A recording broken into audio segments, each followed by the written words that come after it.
Ou bien, s'il ne se résout pas, briser le sultan et l'exiler. La farandole des voyages inutiles à Paris a repris. Le sultan n'est pas dupe de ces sempiternels honneurs qui visent à l'endormir, mais lui permettent de mesurer à quel point l'opinion française se refuse à la fin du protectorat. On est en pleine guerre froide. Juin, qui ne le lâche pas d'une semelle, voudrait lui arracher l'interdiction du Parti communiste. C'est encore un non, sans appel.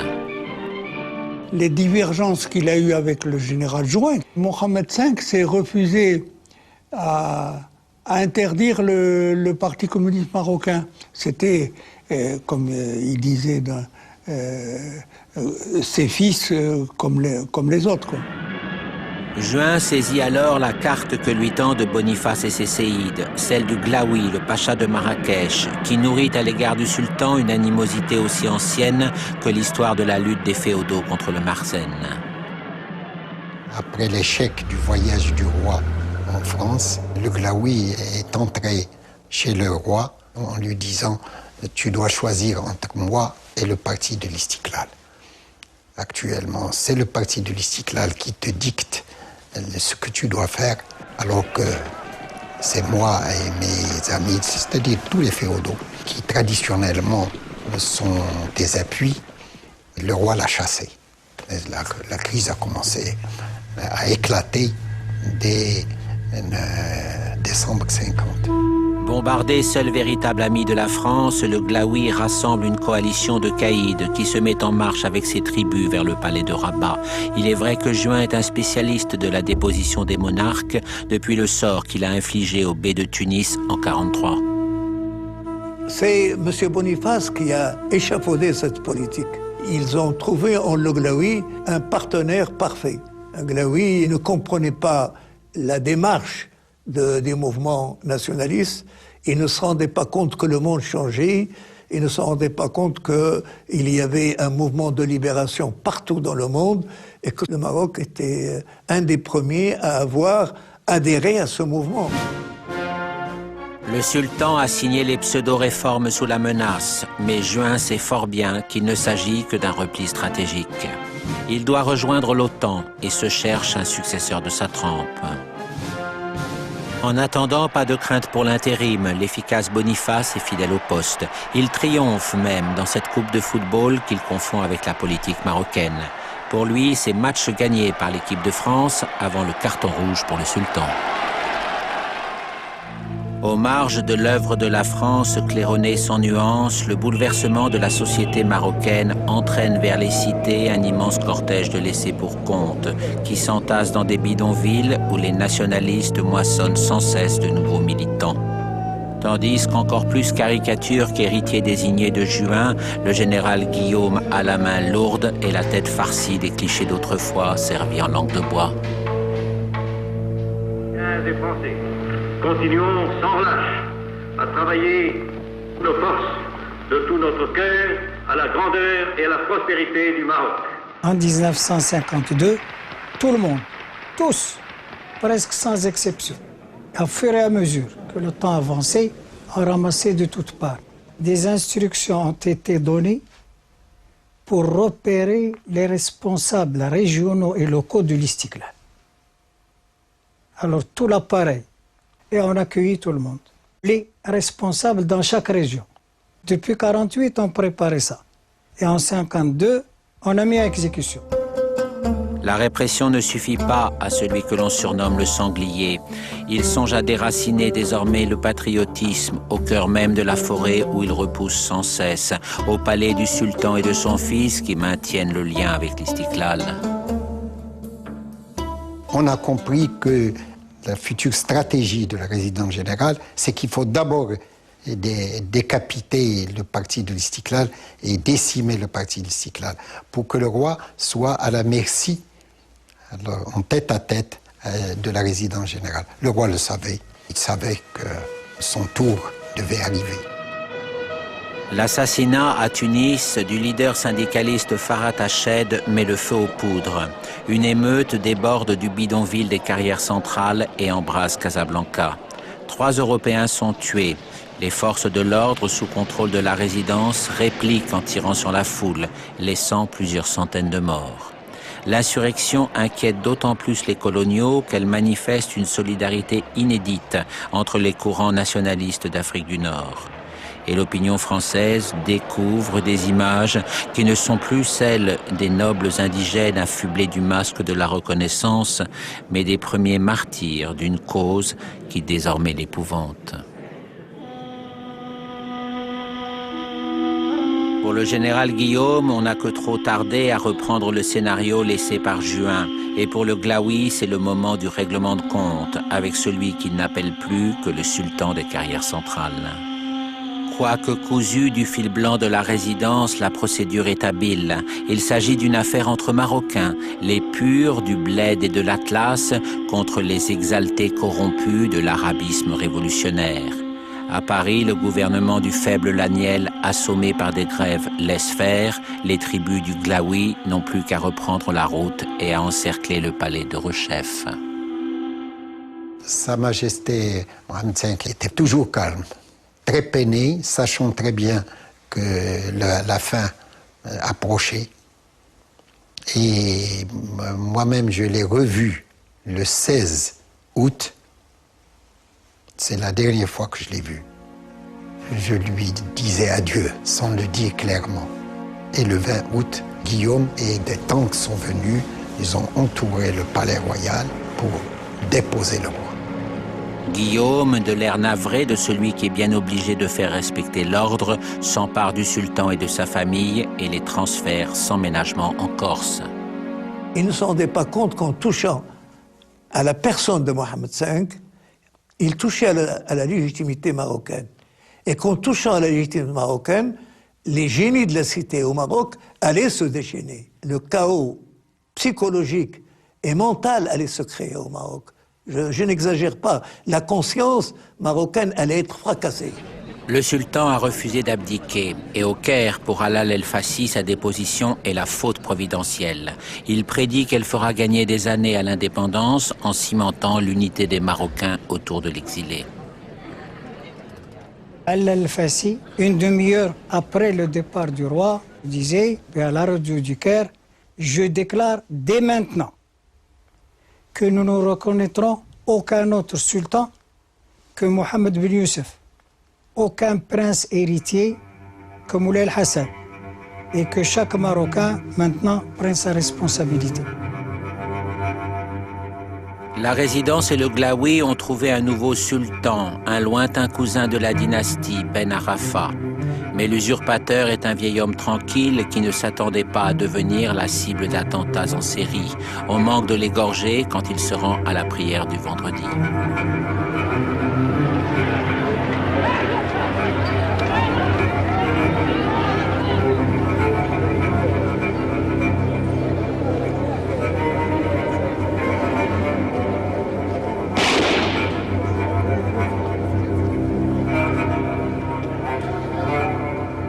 Peu après, une rafale de mitraillettes le rate de peu. Ben Arafa découvre les servitudes du métier de souverain fantoche. Il ne sortira plus de son palais, ombre docile, signant les documents que lui présente la résidence, qui s'illusionne naïvement d'avoir à sa main le sultan idéal.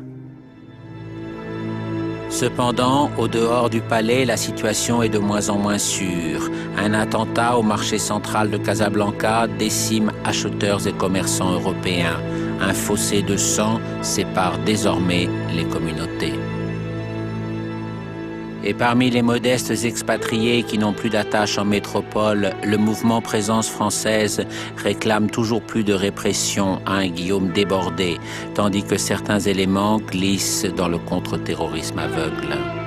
Informé par Jean Védrine, François Mauriac alerte alors l'opinion française.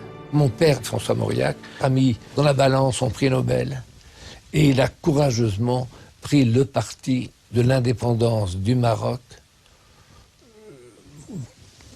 presque contre le gouvernement français, et surtout contre la puissance extraordinaire que représentaient à ce moment-là les Français du Maroc, et puis surtout, il faut le dire, l'armée.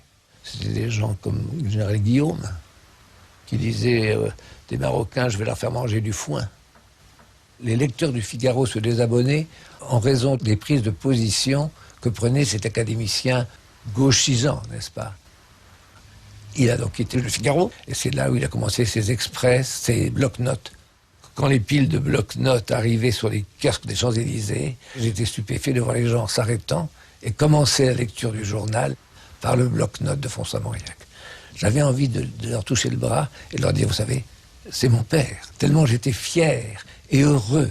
Mais c'est là où il a continué à militer pour l'indépendance du Maroc. Le sultan a été finalement déporté à Madagascar, dans l'univers fantomatique du palace délabré d'Antsirabe, où les cafards ont remplacé depuis longtemps les coloniaux qui y soignaient mornement leur cirrhose tropicale. L'exil, c'est un point essentiel dans l'histoire du Maroc. C'est pas seulement mon père ou ma famille, mais c'était tout le peuple marocain. Tout le monde était touché. Les 3 ans d'exil de Mohamed V, plus il était loin du Maroc, plus il était dans le cœur des Marocains. L'exil, c'est ce qui a rapproché le plus le père et le fils. Moulay Hassan est devenu le confident de son père, l'ami de son père. Et je pense que la concrétisation de métier de roi de Hassan II a été faite donc à Antsirabe, à Madagascar. Or, le souverain persiste dans son refus d'abdiquer, malgré les délégations venues de Paris qui lui font miroiter vainement un exil plus confortable en France.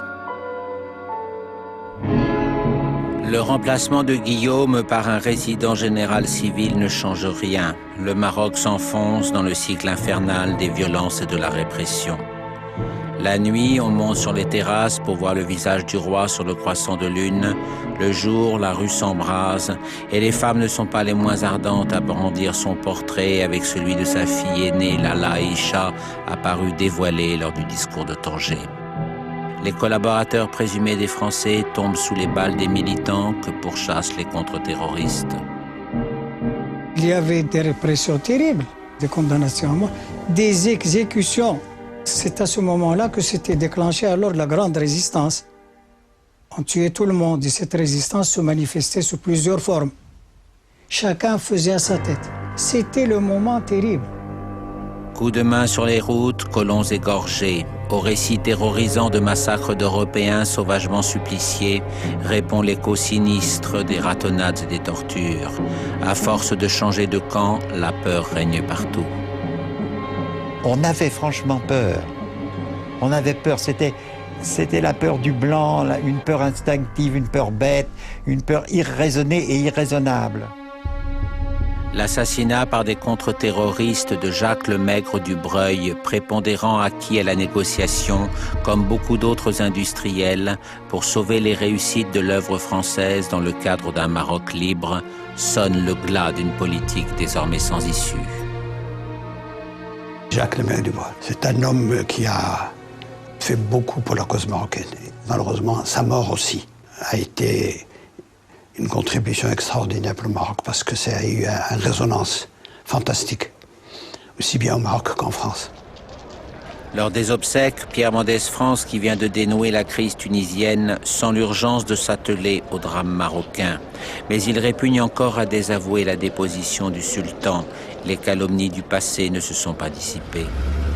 Mendès France, nous avons été déçus. Il disait qu'en aucun cas la France ne pouvait accepter le retour de Mohamed V sur son trône. Or, cette position était inacceptable pour les nationalistes. C'est son successeur Edgar Faure qui va s'atteler au problème en y consacrant des trésors d'habileté politique. À la tête d'un gouvernement fragile dont Pinet est le poids lourd, il lui faut cependant manœuvrer serré car la droite parlementaire lui promet le sort de Mendès. Il nomme Gilbert Grandval à la résidence générale. Ce gaulliste de choc et compagnon de la libération n'entend être l'otage de personne et surtout pas des contre-terroristes qui menacent de l'abattre comme le Maigre du Breuil. Gilbert Grandval, nous avons pris des informations parce que c'était un homme de bonne foi. Mais malheureusement, quand il est arrivé là, les choses étaient déjà très compliquées. Et c'est la population française qui l'a le plus combattu, c'est pas nous. Il a été insulté à la sortie de la cathédrale. En effet, Grandval manque d'être lynché dès son arrivée, au cours des obsèques de victimes des nationalistes. Il réplique en révoquant la plupart des directeurs de la résidence qui ameutent leurs amis de Paris et la presse inféodée à leurs intérêts. Les meneurs de présence française dressent alors la rue européenne contre lui et ce sont d'autres répressions, fratricides cette fois, qui s'enchaînent. Mais il en faudrait plus pour impressionner Grandval. Grandval a été un homme très courageux, grand manœuvrier. Il a brisé toutes les forces coloniales. Il les a disloquées et il a préparé le terrain à la solution. À Meknès, l'armée le piège en tirant sur la foule marocaine qui l'avait accueilli en criant « Vive le roi ». Edgar Faure l'adjure de tenir bon, mais il a lui-même fort à faire pour défendre un résident attaqué de toutes parts. Août 1955, le Maroc était à feu. Les Français n'osaient plus approcher des villes dites indigènes et inversement, les Marocains, on leur interdisait d'aller chez les Européens. Et aux frontières de l'Algérie, en pleine insurrection, une armée de libération s'est constituée. Elle trouve également refuge et cache d'armes dans la zone espagnole, où les affidés de Franco jettent de l'huile sur le feu. Grandval a un plan, obtenir le départ d'Arafat et ramener le sultan exilé en France. L'habileté d'Edgar Faure lui dicte de lâcher d'abord un Grandval carbonisé pour l'appliquer en douceur.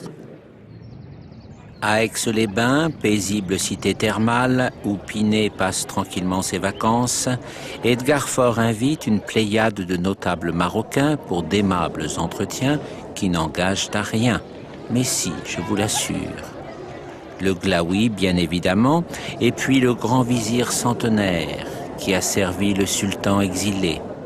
Et tant qu'on y est, pourquoi pas des nationalistes modérés qui aiment encore la France? Pinet se résigne à une cure d'un tout autre genre. À Aix-les-Bains, au début, on a parlé d'entretien, pas de négociation. On écoutait les Marocains exposer leurs problèmes. Et puis petit à petit, nous avons un petit peu progressé en parlant de négociation. Tiens, voici Maître Bouhabid, le brillant avocat de l'Istiklal, un négociateur aussi avisé qu'Edgar Faure. Et qui sont ces messieurs que l'on ne connaît pas et qui étaient en prison il n'y a pas si longtemps? Décidément, le président du Conseil a l'art de se faire des relations dans tous les milieux.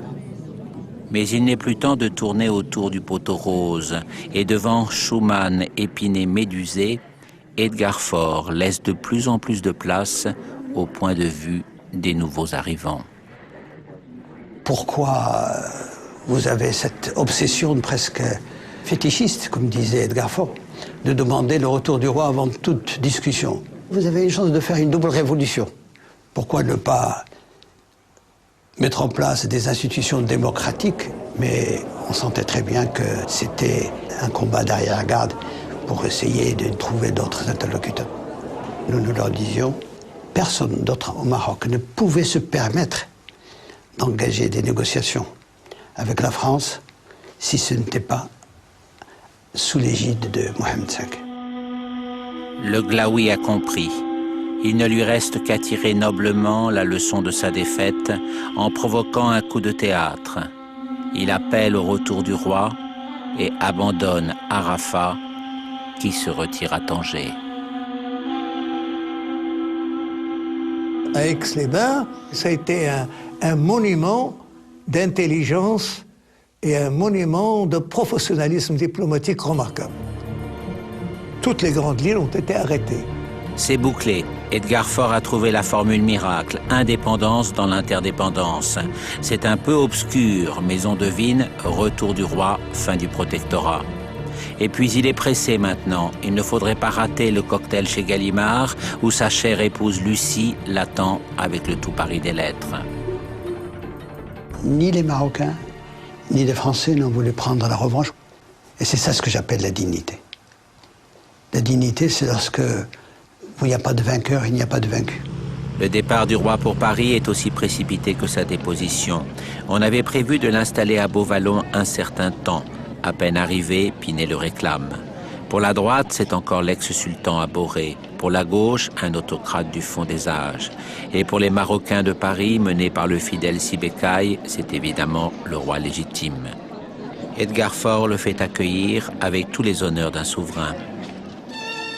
Il reçoit les témoignages d'amitié de la vraie France qu'il a toujours aimée, celle des gouvernantes alsaciennes et des femmes du monde aux grandes manières, celle des politiques qui lui parlent avec respect, et de tous ceux qui se sont épris sincèrement du Maroc et se sont dévoués pour lui. Par courtoisie pour ses hôtes, il arbore volontiers la tenue occidentale, et même les esprits les plus prévenus sont séduits par sa réserve tranquille qui contredit les fantasmes d'autrefois. Il était très calme, d'un courage exceptionnel, et il avait confiance en lui. Il était sûr de ce qu'il faisait, et des résultats qui allaient en découler. Les conversations progressent rapidement. Le jeune Moulay Hassan y donne toute sa mesure.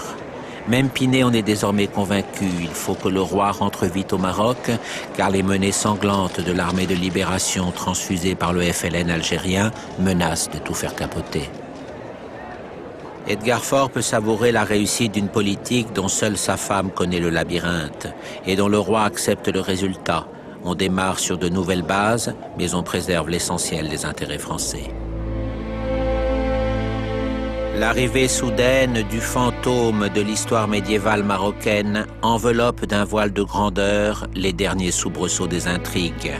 Le Glaoui vient demander son pardon. Dans le système féodal, lorsque un grand chef sent qu'il faut se soumettre au monarque, il faut que le chef prenne soin de ne pas abandonner sa famille ou ses enfants.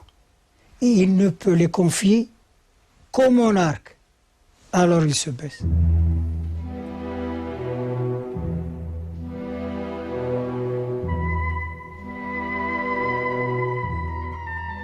L'opinion internationale est évidemment saisie par la force pathétique de la scène, où l'on admire la mansuétude du souverain comme la noble humilité du prosterné. Mais les esprits moins romanesques y voient aussi le symbole de la défaite définitive d'une politique rétrograde. Le Glaoui rejoindra 3 mois plus tard son vrai royaume, celui des ombres du passé. Le compagnon de la libération Mohamed V souhaite accomplir un dernier geste. On pense au devoir habituel et compassé des hôtes de la République. Il va lui redonner tout son sens. Sa Majesté dépose la gerbe de fleurs et moi je fais crier « Vive le Maroc, vive l'indépendance, vive Sa Majesté Mohamed V ». Et le roi m'appelle « Charqaoui, vive la France ». C'était difficile de dire aux Marocains à ce moment-là « Vive la France ». Et j'hésite. Et il me répète « Vive la France ». Et moi, je lance « Vive la France, vive la France ». Et tous les Marocains qui étaient là suivent « Vive la France, vive le sultan ». C'est extraordinaire. L'homme qui oublie tout, l'exil, qui oublie la déportation, qui oublie tout ce qu'on a écrit contre lui, toutes les méchancetés, toutes les hypocrisies, et qui crie sous l'arc de triomphe « Vive la France ». On redoute cependant que la fête de son retour dérape dans la violence d'une vengeance généralisée. Sa voix le précède, appelant à la sagesse et à la réconciliation. شعبنا الوفي النبيل نوجه لك هذا النداء لنعبر لك عما يخالجنا من فرح عظيم بمناسبة رجوعنا لوطننا العزيز بعدما قضينا أكثر من عامين في المنفى وقد كنا وفي المحنة سواء طيلة هذه الغربة نشاطرك آلامك ونقاسمك آمالك وكانت الروابط التي تجمعنا بك متينة فلا الأيام ولا بعد المسافات استطاعت أن تنال من ذلك الاتحاد الروحي الذي كان عونا لنا على تحمل الآلام والحنين إلى الأوطان. La reconnaissance officielle de l'indépendance survient à peine 3 mois plus tard. La volonté de refermer au plus vite le livre des erreurs est puissante, animée par cette estime réciproque qui ne s'était jamais totalement évanouie, même aux heures les plus noires. Ce que c'est que l'indépendance d'un pays, quand on le signe, ça a été un d'une intense émotion. Et jusqu'en ce moment où je vous parle, je refuse que mes larmes de nouveau reviennent dans mes yeux.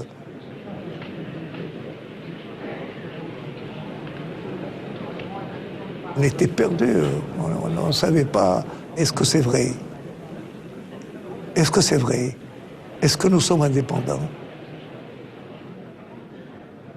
Après avoir obtenu de Franco la fin du protectorat sur la zone espagnole, une autre histoire qui n'est d'ailleurs pas tout à fait close, Mohamed V regagne Rabat dans ce perpétuel déferlement de liesse qui ne s'est pas apaisé depuis son premier retour.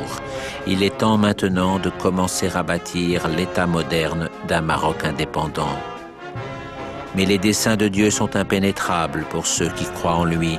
Mohamed V meurt 5 ans plus tard, sans la rétribution terrestre de ses actions exemplaires, mais avec le sentiment que son fils saura lui succéder.